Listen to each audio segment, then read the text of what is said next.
রোহিঙ্গা সংকট সমাধানে বাংলাদেশ, চীন ও আসিয়ানভুক্ত দেশগুলোকে সম্পৃক্ত করে ত্রিপক্ষীয় আন্তর্জাতিক সম্মেলনের প্রস্তাব দিয়েছে দক্ষিণ পূর্ব এশিয়া দেশগুলোর সাবেক ও বর্তমান আইন প্রণেতাদের platform ASEAN Parliamentarians for Human rights.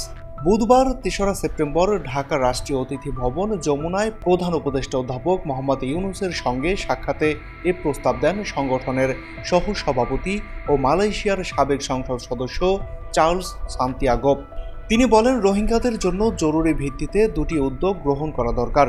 একটি হলো তহবিল গঠনে আসিয়ান নেতৃত্বাধীন প্রচেষ্টা এবং অন্যটি হলো আসিয়ান বাংলাদেশ চীনকে সম্পৃক্ত করে একটি উচ্চ পর্যায়ের রাজনৈতিক সম্মেলনের আয়োজন।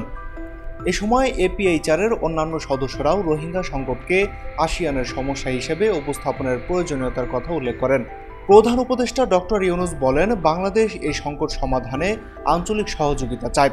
এজন্য তিনি বাংলাদেশকে আসিয়ানের খাতভিত্তিক সংলাপ সহযোগী হিসেবে অন্তর্ভুক্ত করার পুনরায় আহ্বান জানান। তিনি বলেন, আমরা আসিয়ানের অংশ না হওয়ায় এ বিষয়ে সরাসরি আলোচনার সুযোগ পাচ্ছি না, অথচ রোহিঙ্গা সংকট এখন আমাদের জন্য একটি বড় বোঝা হয়ে দাঁড়িয়েছে। তিনি আরও আহ্বান জানান, এপিএইচআর যেন একটি বিশেষ সংসদীয় গ্রুপ গঠন করে, যেখানে বাংলাদেশকে আমন্ত্রিত দেশ হিসেবে যুক্ত করা যায়। এতে আসিয়ান বিশ্বকে জানতে পারবে তারা কী ধরনের সংকটের মুখোমুখি হচ্ছে এবং সমাধানে কী উদ্যোগ নিচ্ছে।